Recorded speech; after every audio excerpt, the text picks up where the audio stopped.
When one addiction feeds another, there is a great deal of pain in life, and perhaps the only pain that can be avoided is the pain that comes from trying to avoid pain. At our worst, we women who love too much are relationship addicts, man junkies, strung out on pain, fear, and yearning. As if this weren't bad enough, men may not be the only thing we're hooked on. In order to block our deepest feelings from childhood, some of us have also developed dependencies on addictive substances. In our youth or later in adulthood, we may have begun abusing alcohol or other drugs, or, most typically for women who love too much food, we have overeaten or undereaten, or both, in order to tune out reality, distract ourselves, and numb the vast emotional emptiness deep inside us.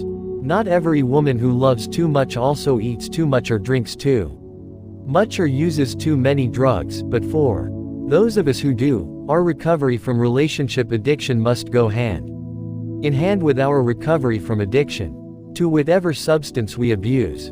Here's why: the more we depend on alcohol, drugs, or food, the more guilt, shame, fear, and self-hate we feel. Increasingly lonely and isolated, we may become desperate for the reassurance a relationship with a man seems to promise. Because we feel terrible about ourselves, we want a man to make us feel better. Because we can't love ourselves, we need him to convince us that we are lovable. We even tell ourselves that with the right man we won't need so much food or alcohol or so many drugs. We use relationships in the same way that we use our addictive substance, to take our pain away. When a relationship fails us, we turn even more frantically to the substance we've abused, again looking for relief. A vicious cycle is created when physical dependence on a substance is exacerbated by the stress of an unhealthy relationship, and emotional dependence on a relationship is intensified by the chaotic feelings engendered by physical addiction. We use being without a man or being with the wrong man to explain and excuse our physical addiction. Conversely, our continued use of the addictive substance allows us to tolerate our unhealthy relationship by numbing our pain and robbing us of the motivation necessary for change. We blame one for the other. We use one to deal with the other, and we become more and more hooked on both. As long as we are bent on escaping ourselves and avoiding our pain, we stay sick. The harder we try and the more avenues of escape we pursue, the sicker we get as we compound addictions with obsessions. We eventually discover that our solutions have become our most serious problems.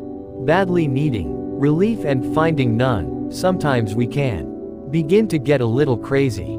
"I'm here because my attorney sent me," Brenda was nearly whispering as she made this confession on the occasion of our first appointment. Well, took some things and got caught. And he thought it would be a good idea for me to see someone for counseling," she continued conspiratorially, "that it would look better when I go back to court, if they think I'm getting help with my problems." I barely had time to nod before she rushed on. "Except, well, I don't think I really have any problems. I took a couple of things from this little drugstore and forgot to pay for them. That's pretty awful, having them think I stole from them, but really it was just an oversight. The worst thing about all this is the embarrassment. But I don't have any real problems, not like some people do."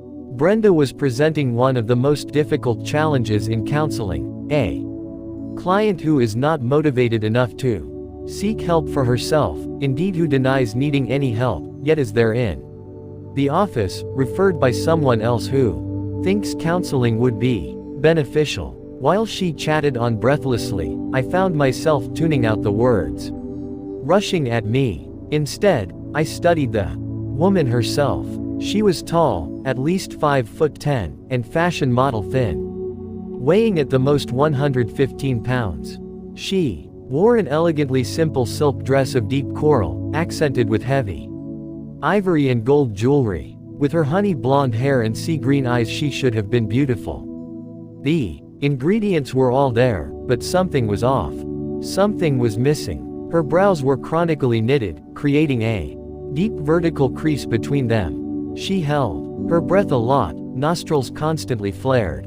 And her hair, though carefully cut and coiffed, was dry and brittle. Her skin was papery and sallow in spite of an attractive tan. Her mouth would have been wide and full, but she constantly pursed her lips together, making them appear thin and tight. When she smiled, it was as though she was carefully drawing a curtain back across her teeth, and when she spoke she did so with much lip biting. I began to suspect that she practiced self-induced vomiting along with binge eating, bulimia and/or self-starvation anorexia, because of the quality of her skin and hair as well as her extreme thinness. Women with eating disorders also very frequently have episodes of compulsive stealing, so that was another clue. I also strongly suspected that she was a co-alcoholic. In my practice, nearly every woman I have seen with an eating disorder has been the daughter of either one alcoholic, two alcoholics.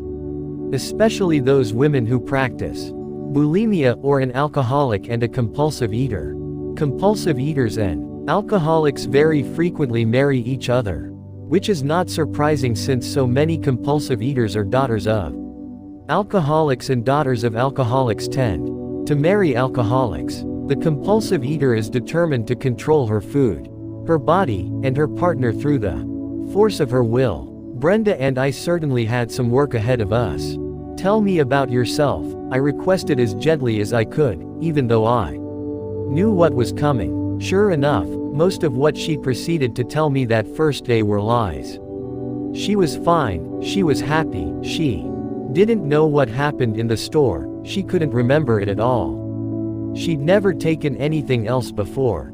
She went on to say that her attorney was very nice, just as I obviously was, and that she didn't want anyone else to know about this incident because no one else would understand the way the attorney and I did. The flattery was calculated to get me to collude with her that nothing was really wrong, to support her in her myth that the arrest was a mistake, an inconvenient little quirk of fate and nothing more. Fortunately, there was quite a bit of time between the first appointment and when her case was finally adjudicated. And since she knew I was in contact with her attorney, she kept trying to be a good client. She kept every appointment, and after a while she slowly began to be more truthful, almost in spite of herself. Thankfully, when that happened, she experienced the relief that came from letting go of living a lie. Soon she was in therapy, at least as much for herself as for the effect it might have on a judge hearing the case. By the time she was sentenced, 6 months suspended and full restitution, plus 40 hours of community work that she served at the local girls' club. She was working as hard to become truthful as she had previously worked to cover up who she was and what she did. Brenda's real story, which she at first very hesitantly and cautiously disclosed, began to emerge during our third session. She looked very tired and drawn, and when I commented on this, she admitted having had trouble sleeping that week. What had happened to cause that, I queried her. First she blamed it on the upcoming trial, but that explanation didn't ring entirely true, so I probed. Is there anything else that's troubling you this week? She waited a while, determinedly chewing her lips, working her way systematically from top lip to bottom and back. Then she fairly blurted out, I asked my husband to leave, finally, and now I wish I hadn't. I can't sleep, I can't work, I'm a nervous wreck. I hated what he was doing, running around so obviously with that girl from work. But getting along without him is harder than putting up with all of that. Now, I don't know which way to turn, and I wonder if it wasn't all my fault anyway. He always said it was, that I was too cold and distant, not enough of a woman for him, and I guess he was right. I was angry and withdrawn a lot. But it was because he criticized me so much. I kept telling him, if you want me to be warm toward you, then you have to treat me as though you like me, and say nice things to me, instead of telling me how awful or dumb or unattractive I am. Then she immediately became frightened, those eyebrows climbing even higher up her forehead. And she began discounting everything she had just disclosed. Waving manicured hands, she disclaimed, "We're not really separated, just taking time off from each other for a while. And Rudy isn't that critical, really, I guess I deserve it. Sometimes I'm tired when I come home from work, and I don't want to cook, especially because he doesn't like what I cook. He likes his mother's cooking so much better that he'll leave the table for his mother's house and then not get home again until 2 in the morning. I just don't feel like trying so hard to make him happy when it never works anyway. But it's not that bad. Lots of women have it worse. What does he do until 2? He can't be at his mother's all that time," I questioned. "I don't even want to know. I guess he's out with his girlfriend. But I don't care. I like it better when he leaves me alone. Lots of times he wants to fight when he finally does get home, and it was more because of that, making me so tired for work the next day, than his carrying on that finally made me ask him to leave." Here was a woman determined not to feel or reveal her emotions. That they were fairly screaming to make themselves heard only stirred her to create more predicaments in her life in order to drown them out. After our 3rd session, I called her attorney and told him to carefully reiterate to Brenda how important it was that she continue in counseling with me. I was going to take a chance with her, and I didn't want to lose her. At the beginning of our 4th session, I waded in. "Tell me about you and food, Brenda," I asked as kindly as I could. Her green eyes widened in alarm, her sallow skin lost even more color, and she pulled back visibly. Then those eyes narrowed and she smiled disarmingly. "What do you mean, me and food? That's a silly question." I told her what it was I saw in her appearance that had alerted me and talked to her about the etiology of eating disorders, identifying it as a disease shared by many, many women helped Brenda put her own compulsive behavior in better perspective. It didn't take as long as I'd feared to get her talking. Brenda's story was long and complicated, and it took quite a while for her to sort out reality from her need to distort, cover up, and pretend. She'd gotten so proficient at dissembling that she'd become caught in her own web of lies. She had worked hard to perfect an image to present to the outside world, an image that would mask her fear, loneliness, and the terrible emptiness inside. It was very hard for her to assess her situation so that she could take steps to meet her own needs. And her neediness was why she stole compulsively, ate compulsively, vomited and ate again, and lied compulsively, desperately trying to cover her every move. Brenda's mother had also been a compulsive eater, grossly overweight as far back as Brenda could remember. Her father, a thin, wiry, energetic man, long since turned off by both his wife's appearance and her eccentric religiosity, had openly flouted his marriage vows for years. No one in the family doubted that he was unfaithful, and no one ever talked about it, knowing it was one thing but admitting it was another, a violation of the family's tacit agreement. What we don't acknowledge out loud doesn't exist for us as a family, and therefore can't hurt us. It was a rule Brenda rigorously applied to her own life. If she didn't admit that anything was wrong, then nothing was. Problems didn't exist unless she put them into words. No wonder she tenaciously clung to the very lies and fabrications that were destroying her. And no wonder being in therapy was so hard for her. Brenda grew up thin, wiry like her dad, and immensely relieved that she could eat a lot yet not get fat like her mother. At the age of 15, her body began to suddenly show the effects of the enormous amounts of food she ate. By the time she was 18, she weighed 240 pounds, and was more desperately unhappy than she'd ever been. Daddy now said unkind things to this young woman who had been his favorite child, about how she was turning out to be just like her mother after all. True, he wouldn't have said those things if he hadn't been drinking, but the fact was he was drinking most of the time now, even when he was home, which was seldom. Mom kept on praying and praising the Lord, and Dad kept on drinking and running around, and Brenda kept on eating, trying not to feel the panic rising within her. When she was away from home for the first time as a college student, and terribly lonely for the comfort of the same mother and father she also deplored, she made an incredible discovery. Alone in her room, in the middle of a binge, she realized that she could vomit up nearly everything she'd eaten, and not be penalized for her enormous consumption of food by gaining weight. She was soon so entranced by the control she now felt over her weight that she began to fast, and to vomit whatever she did eat. She was moving from the bulimic stage to the anorexic stage of her compulsive eating disorder. Brenda had repeated bouts of obesity interspersed with periods of extreme thinness over the next several years. What she never experienced during that time was a single day free from her obsession with food. She woke with hope each morning that today would be different from yesterday, and she went to bed each night with resolve to be normal tomorrow, often to wake in the middle of the night primed for another binge. Brenda had no real understanding of what was happening to her.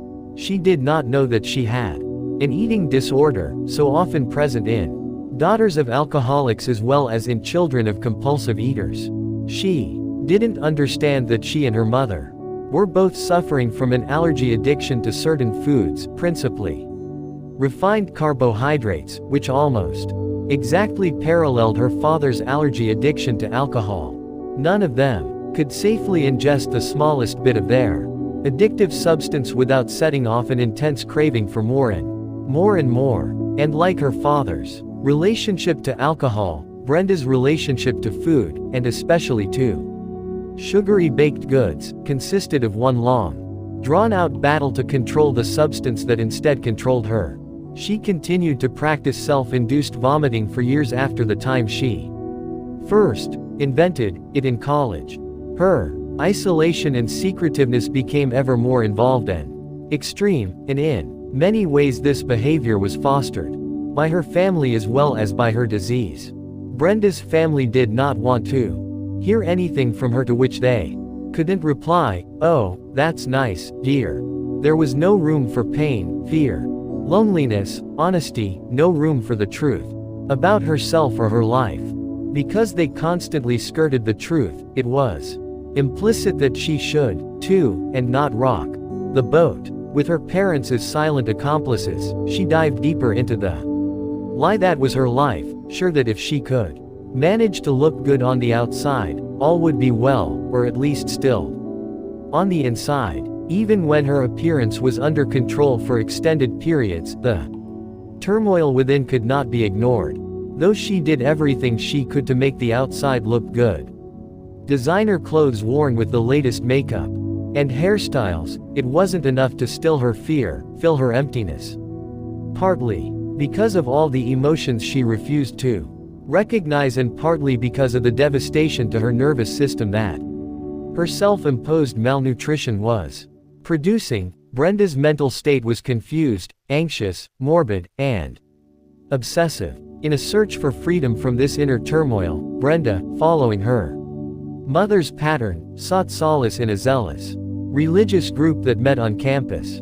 It was within this circle that in her senior year she met her husband-to-be, Rudy, a kind of dark horse type who fascinated her all the more because of his mystery. Brenda was used to secrets, and he had plenty. There were hints in the stories he told and the names he dropped that he had been on the fringes of mob activities involving bookmaking and numbers in the New Jersey city that was his hometown. He vaguely alluded to large amounts of money he had made and spent, flashy cars and flashy women, the nightclubs, the drinking and drugs. And here he was now, metamorphosed into a serious student living on the campus of a staid Midwestern college, active in a religious group for young people, having left his shadowy past behind in search of something better. That he had left in a hurry and under duress was implied by the fact that he had even broken off communication with his family, but Brenda was so impressed with both his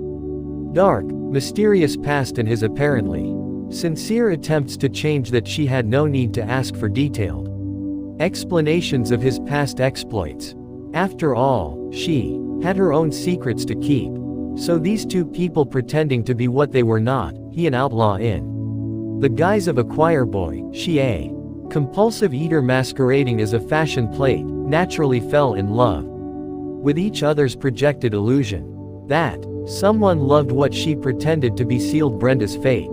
Now she had to keep the deception going, and at closer quarters. More pressure, more stress, more need to eat, vomit, hide. Rudy's abstinence from cigarettes, alcohol, and drugs lasted until he heard from his family that they had moved to California, apparently deciding that with enough geographical distance between him and his past he could safely return both to his family and his old ways. He packed up himself and his new wife Brenda and headed west.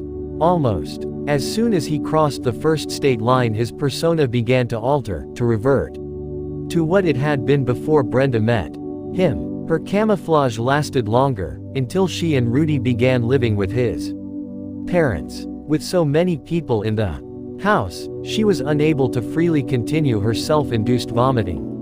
While the binges were harder to hide, they nevertheless gained momentum under the stress of her present circumstances, and Brenda's weight began to climb. She quickly gained 50 pounds, and Rudy's beautiful blonde wife disappeared into the matronly folds of Brenda's relentlessly fattening body.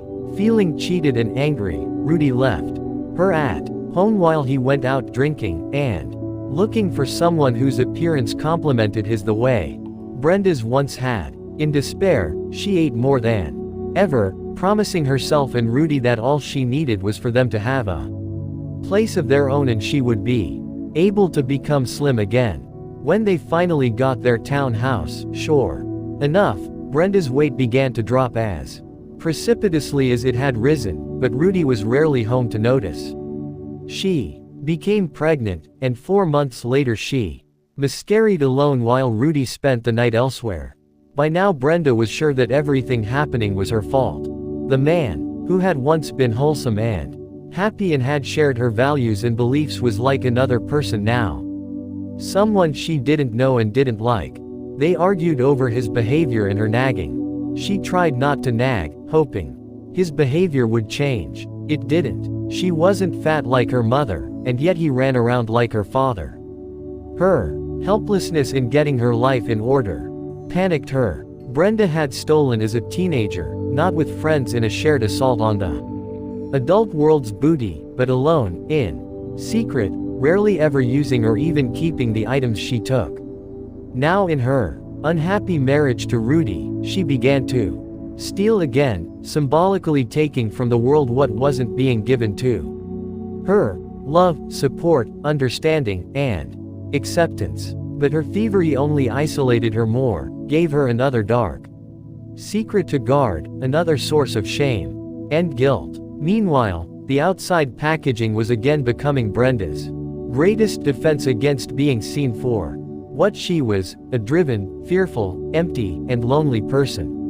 Once more she was thin, and she held a job primarily to keep herself supplied with the expensive clothes she craved.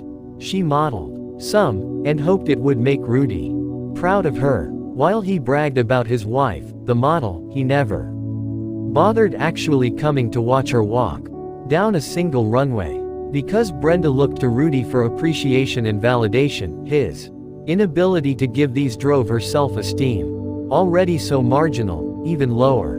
The less he gave her, the more she needed from him. She worked on perfecting her appearance, but felt that she was missing some mysteriously attractive element. The dark-haired women with whom Rudy had his affairs all seemed to effortlessly exude.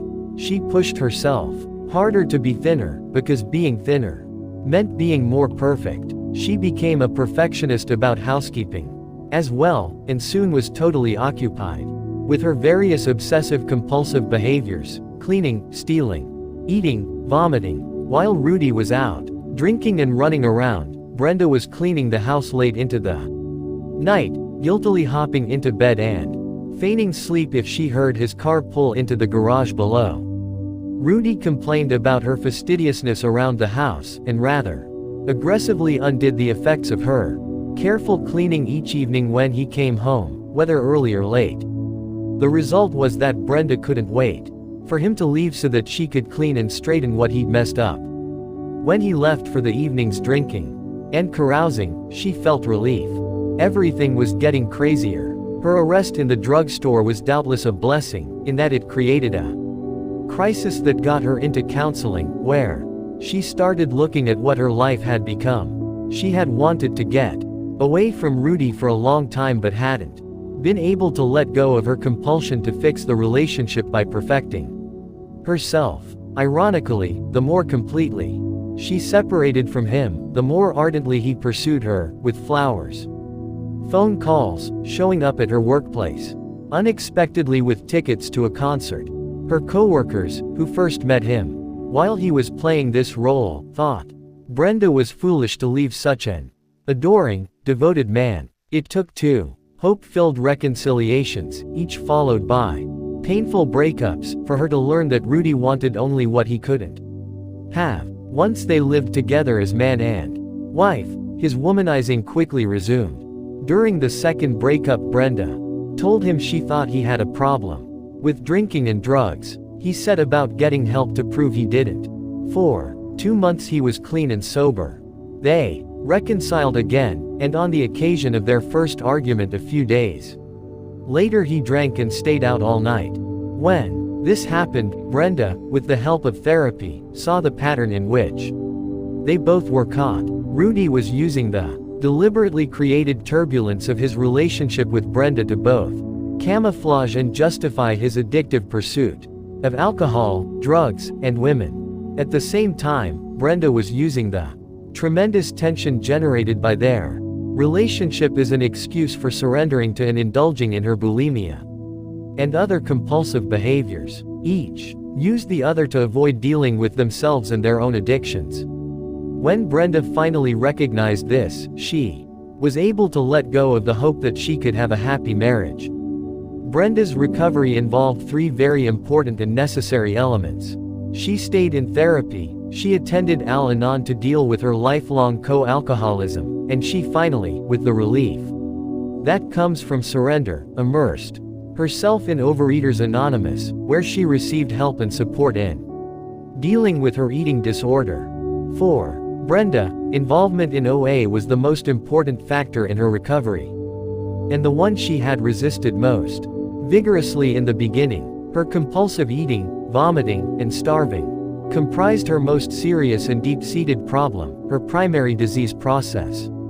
The obsession with food drained off all the energy that would be required for her to achieve any kind of healthy relationship with herself and others in her life, until she was able to stop obsessing about her weight, her food intake, calories, diets, and so on. She could feel no real emotions about anything but food, nor could she be honest with herself or others. As long as her feelings were numbed by her eating disorder, she could not begin to take care of herself, make wise decisions for herself, or really live her own life. Instead, food was her life, and in many ways that was the only life she wanted. Desperate as her battle was to control food, it was a less threatening struggle than the one she faced with herself, her family, her husband. Although she had set limits hourly regarding what she would and wouldn't eat, Brenda had never set limits on what others could do or say to her. In order to recover, she had to begin to define the point where others left off and she, an autonomous person, began. She also had to allow herself to get angry at others, not just at herself, which had been her chronic state. In OA, Brenda began to practice honesty for the first time in many, many years. After all, what was the point of lying about her behavior to people who understood and accepted who she was and what she did? In return for her honesty came the healing power of acceptance from her peers. This gave her the courage to carry that honesty to a wider circle outside of the OA program, to her family and friends and to possible partners. Al-Anon helped her understand the roots of her problem in her family of origin and also gave her tools for understanding both her parents' compulsive disorders as well as how their diseases had affected her. There she learned to relate to them in a healthier way. Rudy went on to marry again, the moment the divorce was final, even while protesting by phone the night before his next wedding that he really wanted only Brenda. That conversation deepened Brenda's understanding of Rudy's inability to honor the commitments he made, of his need to constantly look for a way to avoid whatever relationship he was in. Like her father, he was a wanderer who also liked having a wife and a home. Brenda soon learned, too, that it was necessary for her to maintain considerable distance, both geographically and emotionally, between herself and her family. 2 visits home, both of which temporarily reactivated her binging and purging syndrome, taught her that she could not yet be around her family without resorting to her old ways of handling the tension. Staying healthy has become her first priority, but she continues to be amazed at how difficult a challenge it is and how few skills she possesses for it. Filling her life with enjoyable work, as well as new friendships and interests, has been a slow, step-by-step process. Having known little about being happy, comfortable, and at peace, she has had to rigorously avoid creating problems that would enable her to feel the old, familiar craziness. Brenda continues to attend OA, Al-Anon, and occasionally therapy sessions when she feels the need. She is no longer as thin as she once was, nor as fat either.